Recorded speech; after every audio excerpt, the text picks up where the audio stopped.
Assalamualaikum warahmatullahi wabarakatuh.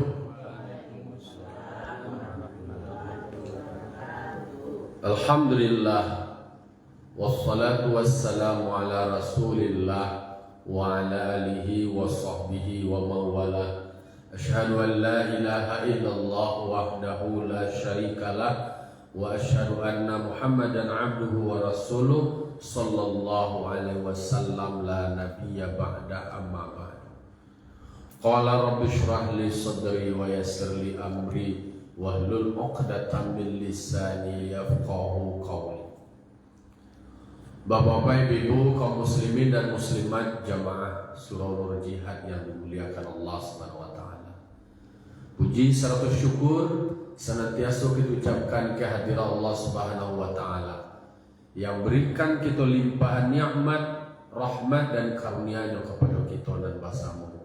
Alhamdulillah, kita Allah berikan kekuatan, kita diberikan Allah kesehatan, kita diberikan Allah nikmat keimanan dan keislaman. Masih kuat di iman awak, masih kuat di Islam awak, masih kuat di badan awak, sehingga kita masih bisa melaksanakan kewajiban kita sebagai hamba Allah. Karena kewajiban kita itu adalah menghambakan diri kepada Allah. Salat dan salam kita mohonkan juga kepada Allah, semoga disampaikan kepada arwah junjungan kita yang ninyo Nabi besar Mustafa Muhammad sallallahu alaihi wasallam, tauladan kita, panutan kita dalam menjalani hidup dan kehidupan. Baik bapak-bapak, ibu, kaum muslimin dan muslimat jamaah subuh yang dimuliakan Allah.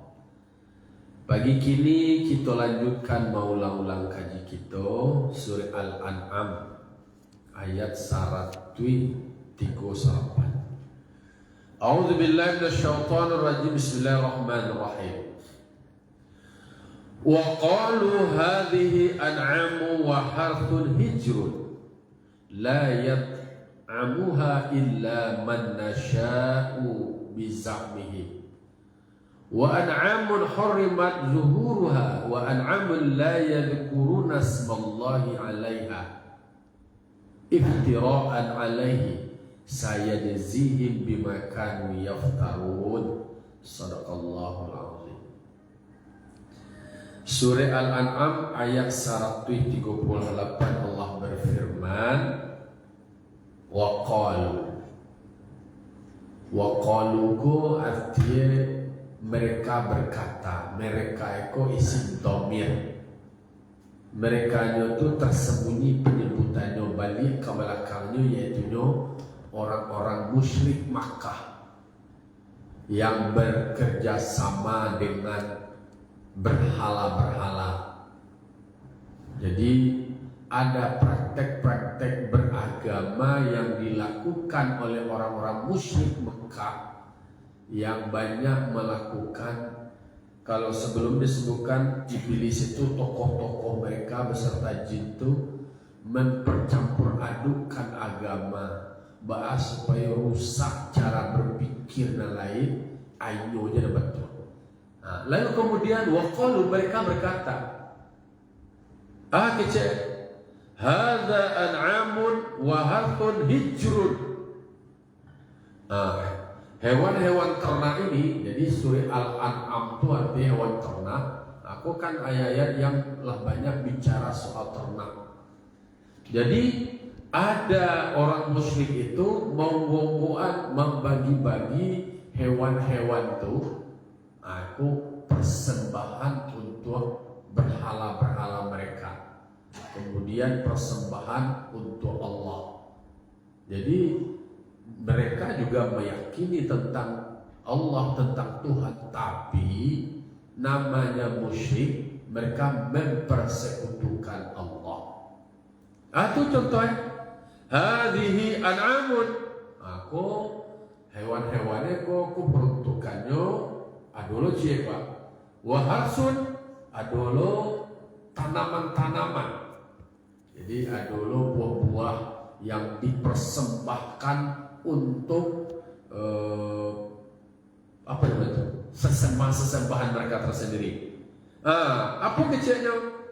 Hijrun, Ada lo pembatasan kira. Kalau nan ternak-ternak ko, untuk ko, contohnya seperti ada saibah, ham, wasilah, dan bahirah. Jadi ada lo namu-namanya onggo-onggo dan ada lo definisinya. Dan ikoko nyoharamkan gak? Nyoharamkan kepada kelompok-kelompok tertentu tidak boleh mengkonsumsinya, tidak boleh memakannya.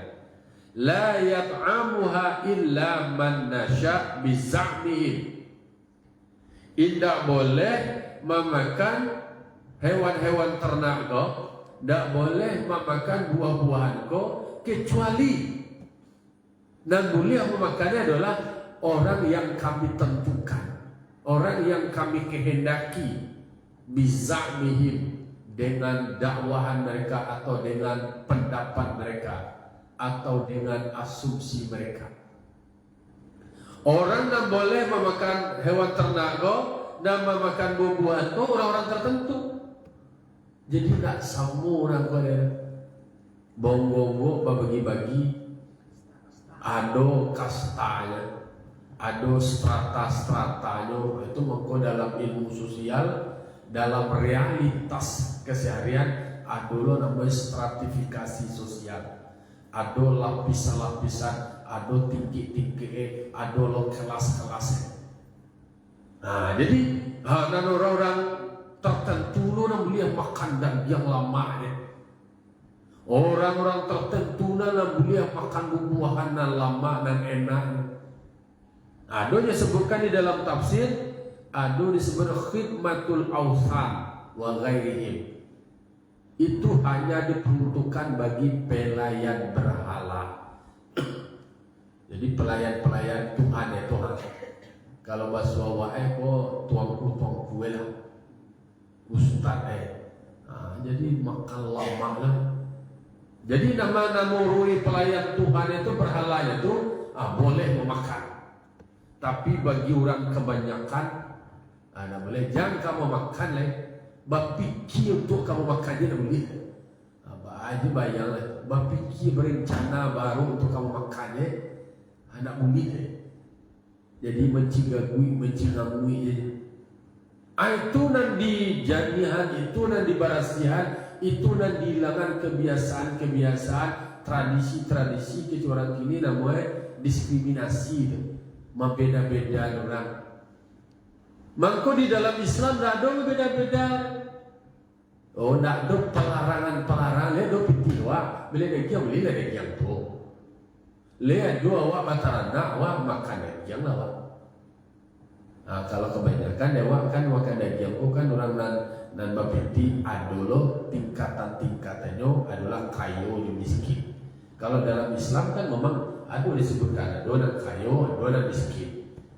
Dan kayu ada yang secara materi orang dan kayu pitih banyak. Kemudian dengan pitih banyak itu bisa membeli macam-macam lah ayam namanya chicken. Kalau udah kayu, kok kini kan soal pitih banyak, kok pitih banyak sehingga bisa membeli makanan lama. Kalau nan miskin yo tentu lebih banyak mereka makan badak kariang atau pola nama. Kini mana? Tetapi di dalam Islam nan kayu itu tidak hanya diukur secara materi.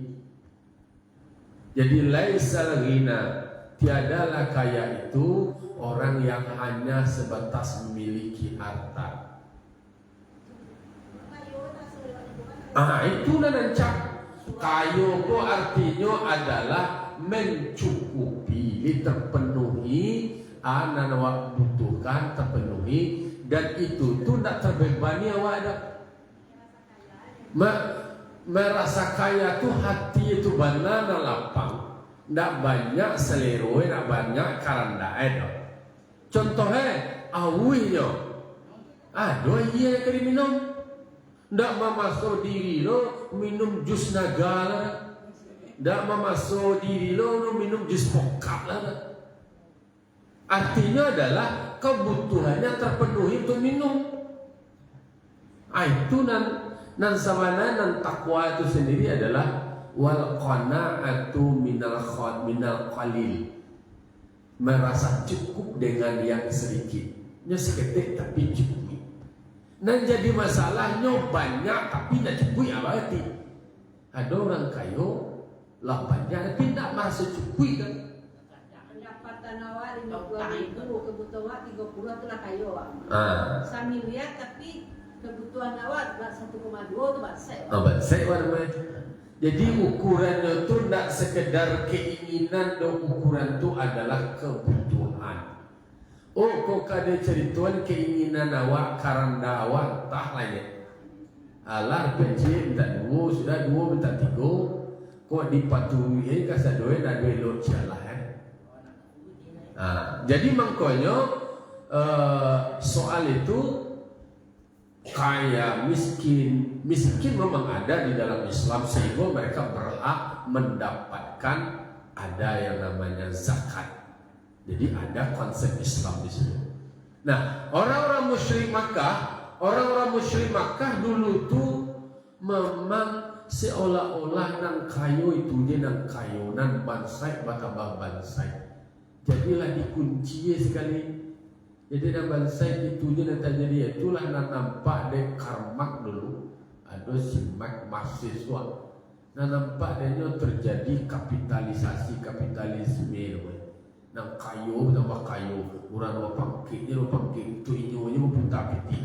Nang bansai ko nak dapat akses. Sehingga jom makan lagi ditentukan tapi dia lagi. Nah, orang bansai yang kan dapat makan lama berfikir itu makan lama boleh. Apa ayat ko maksudnya? Maksudnya di situ memang mereka membuat ketentuan sendiri. Membuat pandai-pandai bizahmi itu adalah menurut pendapat mereka surang. Inyo je nama gagaan tak kakoi. Inyo je nama membuat. Jadi hewan ko khusus untuk hewan ko aku nak boleh dimakan dek sama orang kodok. Orang-orang tertentu aja ko. Orang-orang kelas tertentu makan ini. Nah, buah-buahan ko haram lo ko terlarang lo bagi lain ko. Dan hanya adalah orang yang kami tentukan. Inyolo nama gaan. Jadi magaan anam kadi makan orang itu menentukan.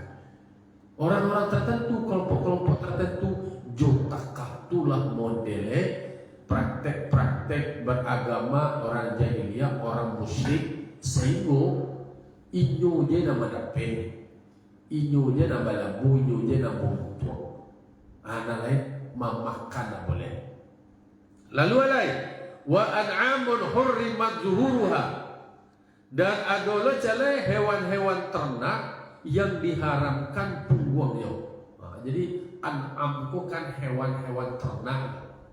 Jadi memang ada penghormatan terhadap hewan itu, dan adalah hewan kau tadi tidak boleh diganggu. Pungguang aja tidak boleh diracak, diharamkan pungguang tidak boleh ditunggangi, tidak boleh dibebani pungguangnya. Takah dulu penghormatannya kepada hewan-hewan. Nah itu tuh disebut ada hewannya namanya sawaib dan hawami atau saibah atau ham. Nah jadi di dalam kajian tafsir tentang ada sawaib ko jamaah, namanya adalah saibah. Jadi saibah ko ada hewan betina ko tadi lah barana sapuah iku naik lah bajaso dan susue ndak boleh sama orang mengkonsumsi do. Nah boleh mengkonsumsi berhala baru kikiro berhala kamu konsumsi do. Hanya kelompok-kelompok tertentu mengkonsumsi, ndak boleh sambaran orang. Jadi kemudian nan hewan eko tadi dilapehane dipersembahkan untuk Tuhane. Adonan hawami ko ham tidak boleh dibebani hewan ternak laki-laki jantan. Istilahnya kalau bahasa Jawa itu lah baranak 10 ekor aja deh, atau 5 atau 10 kali yo reproduksi. Dan itu pembuang hewan itu tadi tidak boleh daging bebas, tidak boleh ditunggangi, tidak boleh dibawa, tidak boleh dibebani. Itu model-model perlakuan mereka terhadap hewan, karena hewan itu akan mereka persembahkan kepada Tuhan mereka. Jadi ada dosa ibah, tidak boleh sama orang berkonsumsi. Itu hanya tersendiri. Air susu tidak boleh dikonsumsi dari orang lain, hanya peruntukannya tertentu. Itulah modelnya kriteria-kriteria. Ayo dan mengharamkan. Tidak ada Allah mengharamkan. Mereka aja membuat sendiri, mereka membuat ketentuan sendiri, mereka membuat ajaran tersendiri. Itu makanya digambarkan oleh Allah Subhanahu wa taala tentang praktek-praktek beragama orang jahiliyah, tentang hewan-hewan ternak, tentang buah-buahan. Dari ayat sebelumnya dijelaskan ada longgo untuk Tuhan, untuk berhala. Padahal hewan ternak kau sendiri Allah yang menciptakan. Buah-buahan itu, pohon-pohon itu Allah yang menciptakan. Ini lo magaga untuk Tuhan. Itu jadi makanya model-model dari orang musyrikun mengada-ada, membuat kapandai itu sendiri berdasarkan hawa nafsunya, berdasarkan kepentingannya. Apa pesannya? Bahwa dalam beragama tidak ada boleh samarang diawa ada, tidak boleh nama kalama diawanya, tak masuk di dalam pengaturan hewan. Di dalam Al-Quran nama yang Allah haramkan, nama dan Allah halalkan, itu dan harus dipedomani. Iko modelnya justru ada pelarangan-pelarangan orang lain terhadap hewan, hanya mereka-mereka tertentu. Islam tidak ada melarang bahwa lah 10 kalinya menggauli alat itu sapi atau jawi atau unta betina. Tidak dul, orang tu nak boleh dia wawai dolai, dilapihnya nyalai. Nak boleh dibebani, dilapihan bananya. Lekor persembah tu nak dul tekan tu dalam Islam. Tidak ada pelarangannya. Mau dikonsumsi dagingnya boleh, tidak ada masalah. Silahkan dikonsumsi dagingnya, silahkan diambil ia susu. Asal awak punya boleh. Tidak boleh adalah jawi-jawi bang untuk orang itu dia biar lewat, dia biar daging lewat. Itu ya tidak boleh. Tapi kalau seandainya itu punya orang lain itu tidak boleh. Tapi kalau pelarangan itu tidak. Jadi betul ada loh ajaran seperti kalau di India kan ada penghormatan terhadap sapi deh. Ada penghormatan itu. Entah di mana hubungan sejarahnya, wallahu a'lam lah. Bisa jadi itu adalah tradisi-tradisi tertentu, ada penghormatan terhadap hewan ternak. Karena buktinya itu dalam prakteknya masyarakat jahiliyah orang musyrik seperti itu. Ada saibah tuh, daging tidak boleh dikonsumsi, tidak boleh didapi, tidak boleh disembelih, susu tidak boleh diadakan orang lain. Hanya kelompok mereka, orang-orang yang mereka khususkan, mereka-mereka yang ditentukan. Aku namanya berjasa. Jadi penghormatan orang musyrik, orang jahiliyah terhadap pelayan Tuhan ini tingginya. Jadi orang-orang yang mau rugi agama versi mereka, mau rugi terpekongan berhala, itu dapat penghormatan sehingga mendapat hak-hak istimewa. Hanya diberikan untuk bisa mengkonsumsi makan-makan elit. Itu loh poinnya dia. Lalu kemudian wa an'amul la yadhkuruna asmallahi 'alaiha. Dan ada hewan-hewan ternak bagi mereka tidak penting bagi mereka itu menyebutkan nama Allah ketika menyembelihnya. Jadi kalau orang nan mengkonsumsi atau memakan hewan ternak tanpa menyebut nama Allah, itulah samula jurang jahiliyah. Nah, dalam Islam ada hewan-hewan yang hidup yang pakai leher, itu untuk mengkonsumsinya itu harus lewat proses penyembelihan. Penyembelihan itu harus dengan menyebutkan nama Allah, bukan mempersembahkan kepada Allah. Praktek dalam menyembelihnya itu harus dengan menyebutkan nama Allah. Jadi hewan-hewan itu memang menjadi salah satu medium ritual keagamaan. Jadi untuk bisa halal dimakan lewat hewan ternak itu tadi, itu harus disembelih dengan menyebut nama Allah. Walaupun jawi itu jawi awak punya jawi, awak nama Bali, piti awak nama Bali. Untuk halal dikonsumsi itu harus disembelih dulu. Sudah awak punya proses penyembelihannya. Lagi kau menyebut nama Allah. Pertama kan tadi itu awak nak punya jawi, yo halal jawi itu, yo. Tapi untuk bisa dimakan, tidak bisa dikuih dia jawi dan sangat tagak dia. Tidak boleh dikuih dia jawi sana ikuih dia. Disembelih. Oke, sudah disembelih.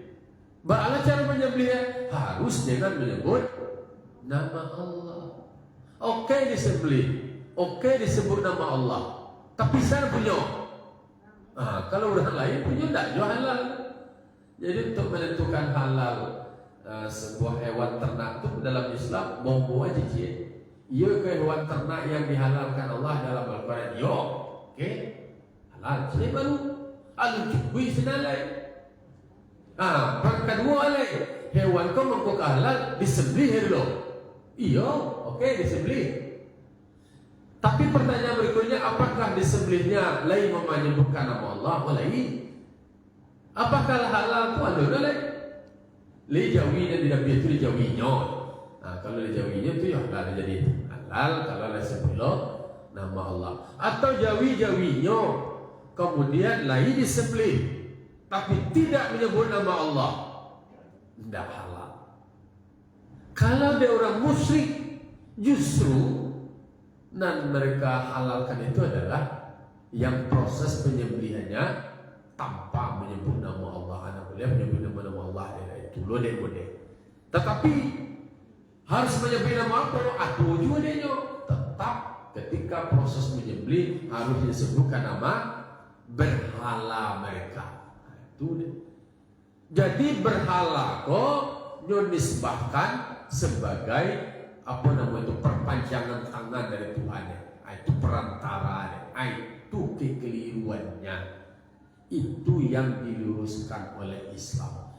Jadi dalam surah Al-An'am tidak hanya bicara soal hewan itu halal atau tidaknya, tetapi juga menggambarkan, menceritakan tentang praktek beragama orang musyrik kaitannya dengan hewan ternak.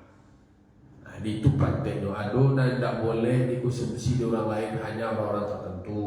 Kemudian ada hewan yang diharamkan meracaknya, tidak boleh diberikan beban. Hewan jantan, kalau dewa jawi hewan jantan itu kan perlu. Kalau dulu kabau berkapadati, kalau jawi beko untuk membajak ke sawah dan segala macamnya. Dan itu ada lo kalau ala sekian kali lo dia memproduksi, kemudian tidak boleh itu terus, tidak boleh dibebani terus, dilapihan banai. Apa maksud dilapihannya? Untuk persembahnya ke Tuhan. Berbeda, kalau nak kaitan ikoko dengan kurban, apa kok sama kurban dengan praktek-praktek persembahan orang musyrik kepada Tuhan? Berbeda. Kalau yang namanya kurban, bagaimana proses kepatuhan umat kepada Tuhannya, seperti yang dilakukan oleh Nabi Ibrahim alaihissalam. Ketika ada mimpi hadir kepada Nabi Ibrahim, bukan berarti perintah untuk menyembelih anaknya. dalam artian nyata, tetapi ingin menguji bagaimana kecintaan Nabi Ibrahim kepada Allah Tuhannya, apakah akan berkurang seiring dengan diberikannya dia anak. Jadi Nabi Ibrahim kuaro keinginan supaya dapat anak. Pinta mulia karanda balaku. Muka sulit sampai dia mapaca, yo dapat anak. Tapi apakah setelah dapat anak Nabi Ibrahim hanya sibuk mengurus anak? Aku diuji. Awak aku kan diuji lu entah aku ya. Asya nambah-nambahnya datang mimpi ini untuk mendapat anak. Diuji. Pokok anaknya nak berui sehingga lupa kamu kepada Tuhan. Aku dan diuji. Jadi kan itu digambarkan juga dalam hadis Nabi, datang suatu masuk kepada umatku, salah satunya adalah yuhibbunal khalqa wa yansawnal khaliqa. Mereka cinta kepada makhluk, kemudian lupa kepada sang khalik pencipta. Sayang cinta kepada anak, kepada cucu, kepada makhluk yang lain, atau kayak hewan binatang segala macamnya, dengan kecintaan kepada makhluk berlebihan sehingga mengabaikan atau melalaikan atau lupa Tuhannya. Itu tidak boleh. Itu dan diuji Nabi Ibrahim di Allah Ta'ala. Nabi Ibrahim diuji, lulu ini ujian. Digantilah dengan kibas. Itulah kemudian diwiridkan kawan, disyariatkan kawan berkorban dalam rangka mendekatkan diri kepada Allah. Kalau awak hewan kurban itu adalah tata cara menyembelih dengan menyebut nama Allah, kemudian menghadap kiblat. Pisau untuk alat penyembelih adalah pisau dan tajam. Tak boleh pisau tumpul, tak boleh menyakiti hewan ternak. Lalu kemudian menyembelih itu memang dijauhkan dari yang lain. Tak dia doang kamu koi itu loh. Kamu koi yang lain, trauma yang lain itu adab-adabnya. Lalu kemudian dagingnya tak bong-bong, alo kabatang kayu loh. Dibagi-bagian dulu kepada masyarakat yang kurang mampu. Ada dampak ekonominya, ada aspek pemberdayaannya, ada tolong-menolongnya. Ikonya sesembahan kepada Tuhan-Tuhan berhalai. Ada memakannya beko yang lain hanya elit-elit. Itu nak ada kaitannya jumlah praktek-praktek orang musyrik soal kurban. Jadi itu yang digambarkan oleh Allah di dalam Al-Quran terkait dengan praktek beragama orang jahiliyah atau orang musyrik. Ketika mereka menyembelih tak menyebut nama Allah, yang disebut adalah nama Tuhan terpekong mereka, berhala-berhala mereka. Iftira'an alaihi, penuh dengan kebohongan, mengada-ada, membuat surang pandai-pandai dia yang membuat hukum sendiri menurut pandangan dan pendapat mereka sendiri. Dikatakan oleh Allah, saya jazihim bima kanu yaftarun. Semuanya nanti perbuatan mereka, keputusan mereka, ketetapan mereka, kebohongan mereka, semua yang mereka lakukan itu akan dibalasi oleh Allah Subhanahu wa taala. Jadi akan dipertanggungjawabkan rekayasanya tuh. Pandai-pandai dia mereka membuat. Jadi di dalam Manu di dalam Islam ada ulama yang memberikan kontrol praktek-praktek beragama umat. Kalau nak keliru atau dingin melihat. Kalau kau tidak, ikulah nyojo membuat sendiri melanggengkan budaya kau nyoba struktur. Akulah kebijakan terstruktur nyoba. Nah, kebijakan yang seperti itu yang mengada-ada penuh kebohongan akan dibalasi oleh Allah Subhanahu wa ta'ala.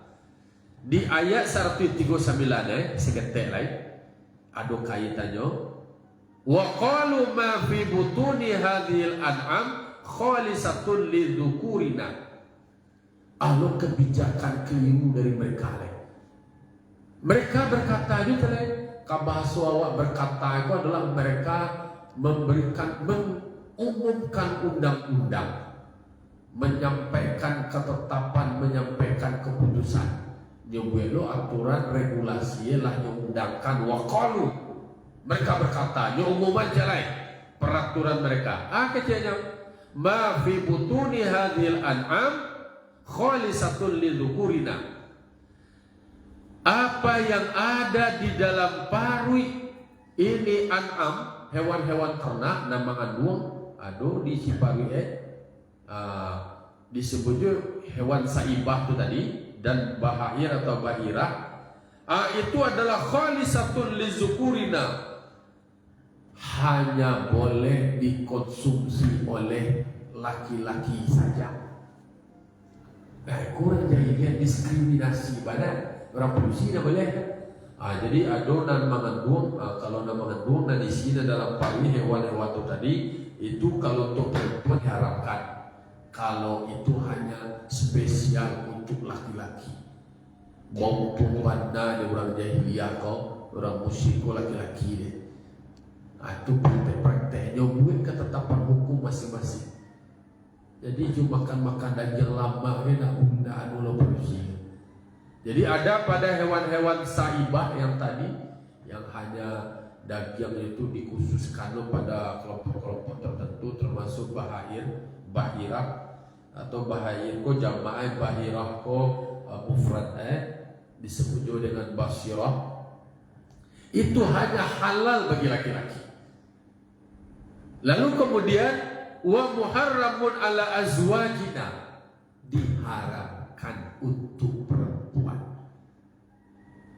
Itulah makanya kalaulah Islam ko bersyukur perempuan, tidak boleh melarang-larang kata-kata. Justru kini dan menikmati daging lama, sambal lama itu dijual. Sebab nyonya masak di dapur, nyonya menginyam. Lalu tiba di meja makan, nyonya makan dulu. Dicumpul dulu, dikinyamnya sendiri.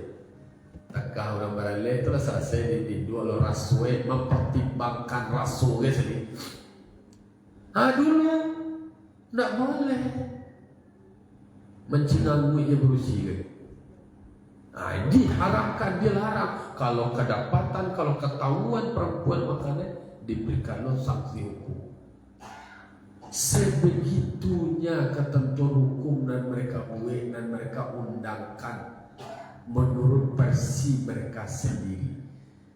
Karena memang wahyu belum ada.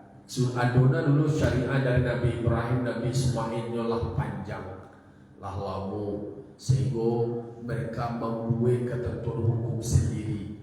Pandai-pandai dia mereka membuat. Sehingga kalau dalam konteks itu mereka orang-orang jahiliyah, mereka merumuskan sendiri.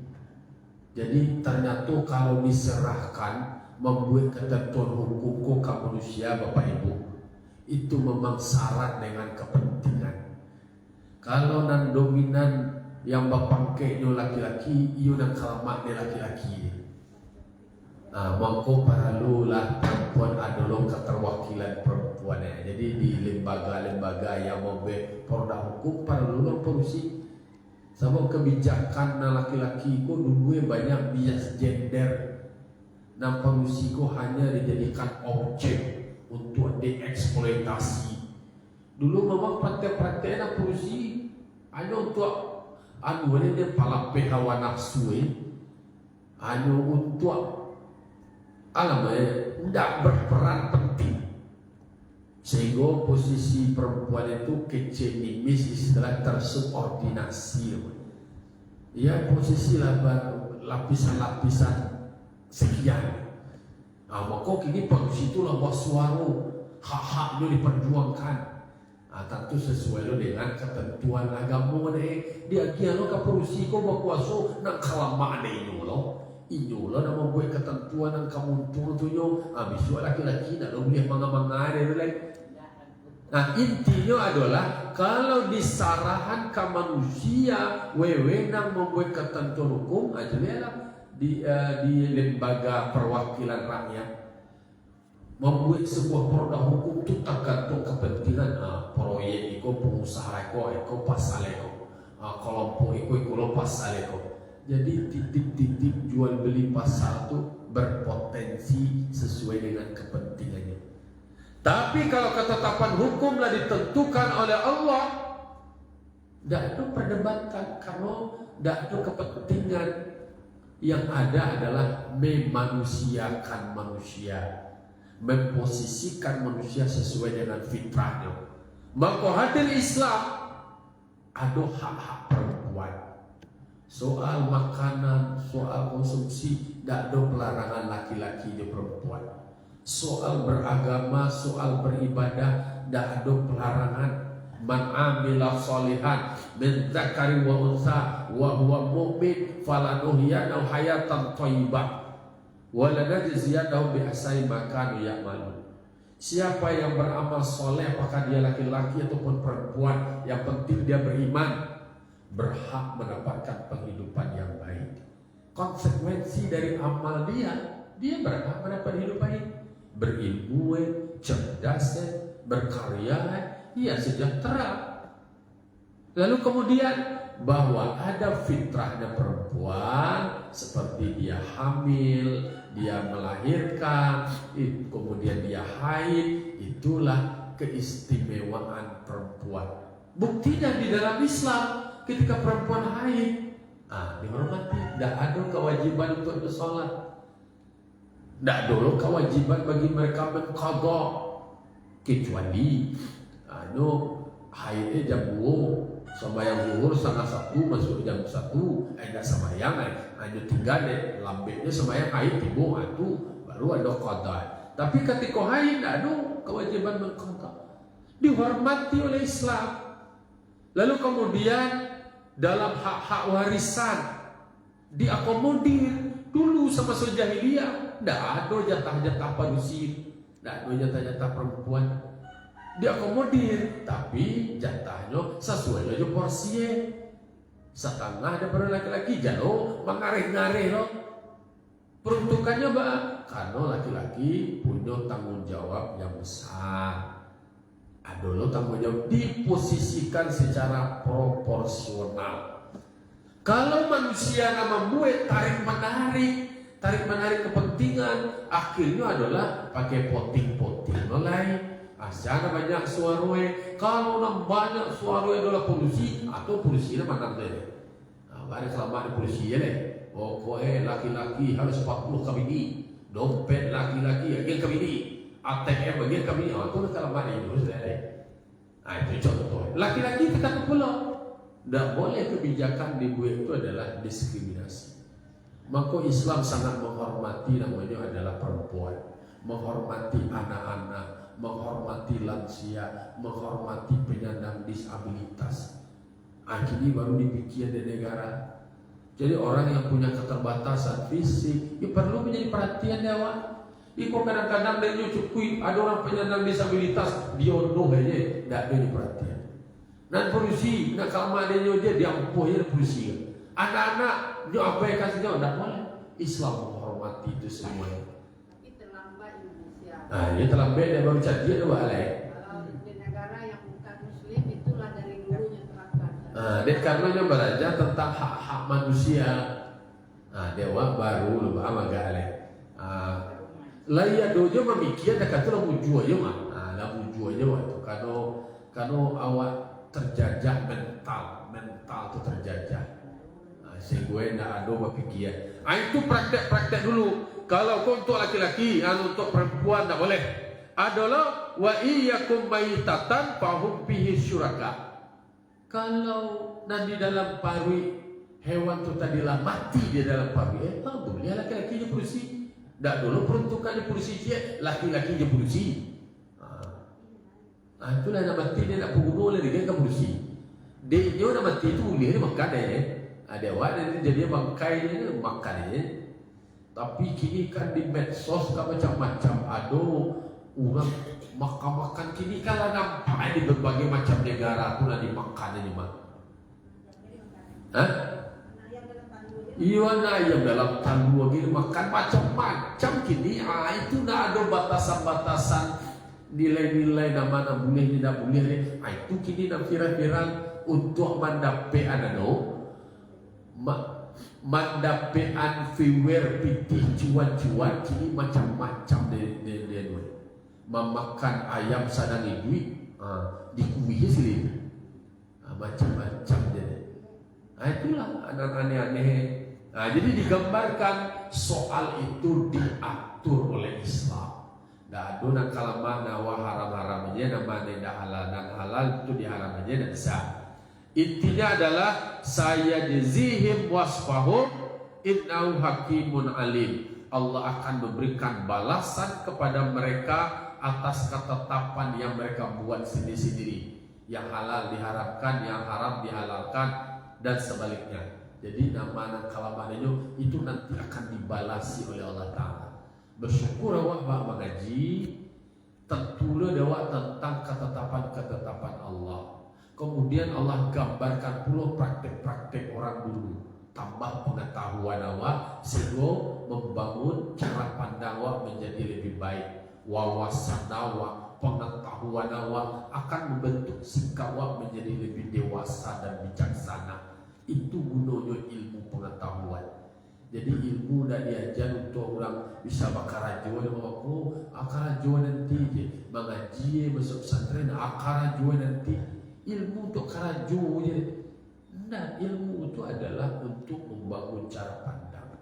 Kalau soal karajo saja dulu karajo lain yang mu aja bakarajo bisa karajuan. Tapi baal lain dan diajar tu kalau awak sekolah kuliah karajokan dua kan itu yang temennya. Padahal nak kali karajo banyak nak kena buat buih je lah. Nah itulah. Tapi itu yang model budaya yang dibentuk sehingga itulah yang menjajah pikiran menjadi sempit dan kerdil. Padahal Islam menyuruh awak mengaji, majan awak tentang agamu sehingga pengetahuan awak, wawasan awak, cara pandang awak menjadi lebih luas.